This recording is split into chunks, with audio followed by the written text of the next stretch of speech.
us in the division of the kingdom. But now, it appears now which of the two he values most, for equality are so weighted that curiosity neither can make choice to either spoil. Is not this your son, my lord?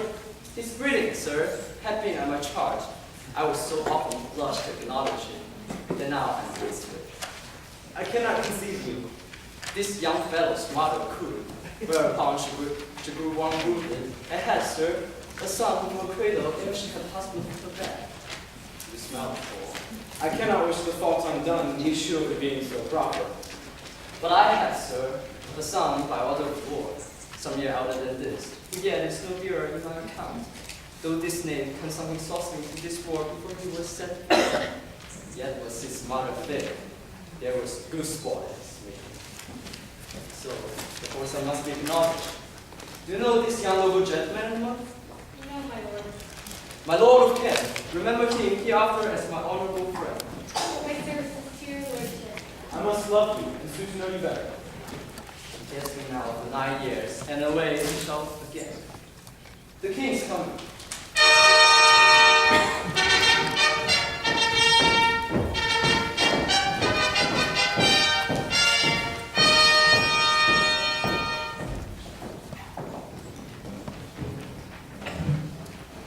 Attend the vote of France and Burgundy, Gloucester. I shall, my liege.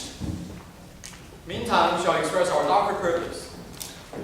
Know that we have divided in three our kingdom, and this our vast intent to shake all cares and business from our age, conferring them a younger strength, while we unburden proud toward that.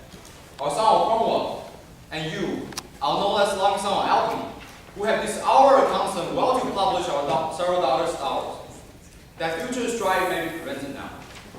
The princes, France and Burgundy, great rivals in our youngest daughter's love, long in our court have made their amorous sojourn, and here to be answered.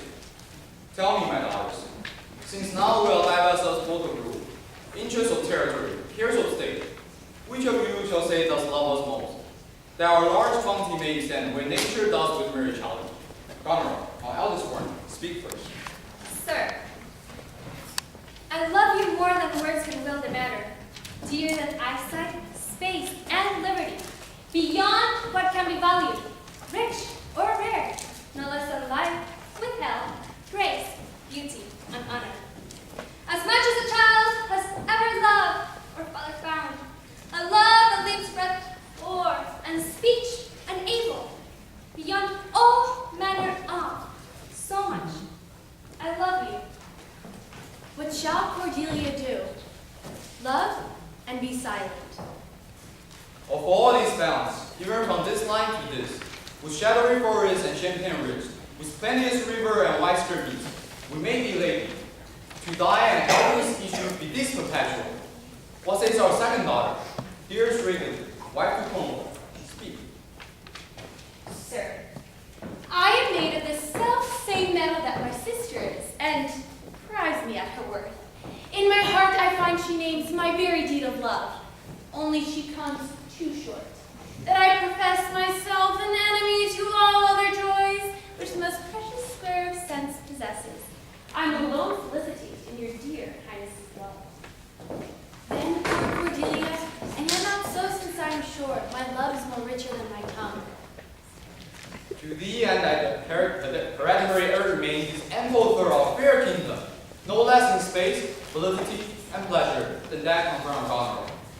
Now, our joy, although last, not least, to whose young love the lines of France and Milk of Burgundy strive to be interested. What can you say to draw a third more out than your sisters? Speak. Nothing, my lord. Nothing. Nothing. Nothing will come out of nothing. Speak again. And happy though I am, I cannot heat my heart into my mouth. I love your majesty according to my bonds, no more nor less. How, Cordelia, mend your speech a little, lest you may mar your fortunes. Rude, my lord, you have bought me, bred me, loved me, and I return those duties back as are right fit. Obey you, love you, and most honor you. Why are my sisters husbands if they say they love you all? Happily, when I shall wed that lord, his hand must take my plight, shall carry half my love with him, half my care and duty. Sure, I will never marry like my sisters, to love my father all. But Ghost thy heart was this? Ay, good, my lord. So young and so untender. So young, my lord, and true. Let it be so, that truth, then be thy dower. For by the sacred radiance of the sun, the mystery of Hecate and the night, by all the operation of the orbs, from whom we do exist and cease to be. Here I display all my paternal care, propinquity, property of blood, and as a stranger to my heart and me, hold thee from this forever. The barbarous Scythian, all that he makes his generation master to fortune appetite. Show to my bosom dear strong neighbor, he will believe. As thou my sometime father. Good, my liege. His can cannot be doing the dragging his breath. I love her most, and sought to set my rights on a kind nursery. Hence, avoid my sight. So be my great my peace, as here I give a father's heart from her. Call France, who stirs for Burgundy. Cornwall Albany, with my 2 daughters' dower, digested third. That pride, which she proclaims, marry her. I do invest you jointly with my power, preeminence, and all the large effect that troop his majesty. Ourselves, by monthly course, with reservation of 100 knights, by you to be sustained. Shall our bond made with you by due turns, only we still retain the name and all the divisions to a king. The sway, revenue, execution of the rest. Beloved sons, be yours. We should confirm this coronet part be true. Royal Lear, whom I have ever honored as my king, loved as my father, as my master served, as my great patron, thought on in my prayers. The bow is bent and drawn, made from the shaft. Let it fall rather, though the fork invade the region of my heart. He can't unmannerly when Lear is mad. What wilt thou do, old man? Thinkst thou that duty shall have dread to speak? When power to flattery vows, to plainness honor is bound? Reverse thy doom, and in thy best consideration, check this hideous rashness. Answer my life, my judgment. Thy youngest daughter does not love dealings, nor are those empty-hearted, whose low sound reverberates. Can on thy life, no My more. life I never held that as a pawn. To wage against thy enemies, thy safety being Out of my sight. Be better, Lear, and let me still remain the true blank of thine eye. Now by Apollo. Now by Apollo, king, thou swearest thy gods in vain. O vessel, miscreant. Dear sir, forbear! Do, kill thy physician, and the fee bestow upon thy foul disease. Revoke thy doom, or, wilt I can but clamor from my throat, I'll tell thee thou dost evil. Hear me, brethren, on thy allegiance, hear me. Since thou hast sought to break our law, which we doers never yet, and with strained pride to come between our sentence and our power, which nor our nature nor our space can bear. Our policy make good. Take that reward. 5 days we do allow thee, for provision to shield thee from the disease of the world. And on the 6th, to turn thy hate back upon our kingdom. If, on the 10th of the following, thy banished trump be found in our dominions, the moment is like that. Away by Jupiter, this shall not be revoked. Fare thee well, king, and thus thou wilt appear. Freedom lives hence, and banishment is here. The gods to their dear shelter take me, maid, who justly thinks, and hast most rightly say. And your large speeches may your deeds approve, that good effects may spring from words of love. Thus Kent, O princes, bids you all adieu. He'll shape his old course, in a country new. Here is France and Burgundy, my lord. My lord of Burgundy, we first address for you. Who is this king, her rival for our daughter? What, in the least, will I require you in the present law with her, or cease your request of law? Pardon me, little sir. I crave no more than what your majesty has offered me, nor will you tender less. Right, my lord Burgundy. When she was dear to us, we did hold her soul. Now her price is fallen. Sir, there she stands. If all within a little sin and substance, all of it, with our displeasure peace, nothing more, and really like her grace. She's there, and she's yours. I know no answer. Well, you, with those infirmities she owes, unfriendly, you adopt to our hate, dower without curse, stranger to our hope. Take her or leave her. Pardon me, little sir. Election makes not up on such extreme conditions. Then leave her, sir, for by the power that made thee, I tell you all her well. For you, great king, I will not want love to make such a strait, to mention where I hate. Therefore I beseech you to hurry your liking a more worthy way than our wretch, whom nature is ashamed almost to acknowledge her. This is most strange, that she, that even but now was your best object, argument of your praise, balm of your age, most best, most dearest, should in this trice of time commit a thing so monstrous, dismantle so many folds of favor. Sure, her offense must be of such unnatural degree that monster vision, for your poor God's perfection so unchanged, which to believe of her must be a faith without reason who never planted me. I yet beseech your majesty, before I want a glib and oily art, to speak of purpose not, since what I well intend, I'll do it before I speak. That you make known it is no vicious plot, murdered foulness, no unchaste action in dishonest step, that hath deprived me of your grace's favor. But for want of that, for which I am richer, a still soliciting eye, and such a tongue do I am glad I have not, though not to have it has lost me for life. Rather thou hast not been born than not to have pleased me better.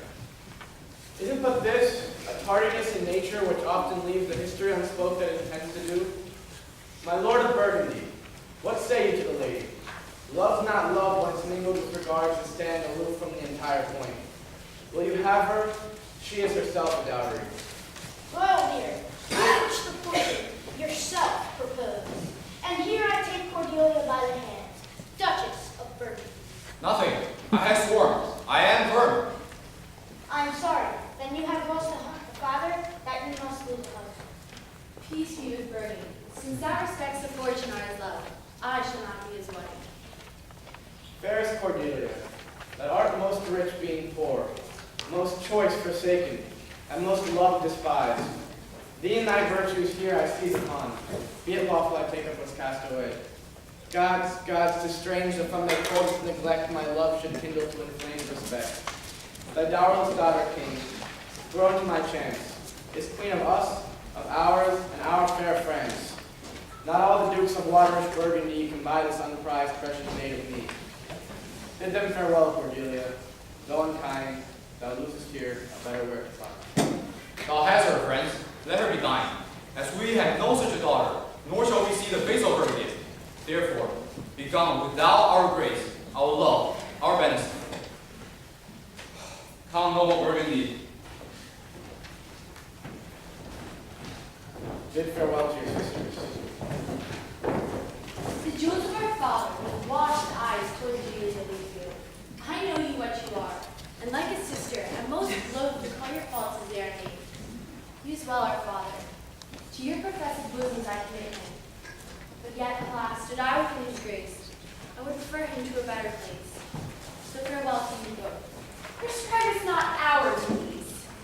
Let your study be to content your Lord, who hath received you at his house. You have a schedule, and well our work, the one we have wanted. Time shall unfold with plaited cunning hides, to cover his faults, at last shame them dry. So well may you prosper. Come, my fair Cordelia.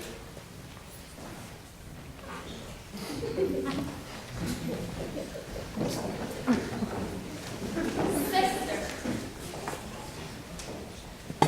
it is not little of what I have to say, of what most nearly pertains to us both. I think our father will hence tonight. That's most certain with you. But next month, with us. You see how little changes his age is. What we have observed tonight has not been little. He always loved our sister most, and with what poor judgment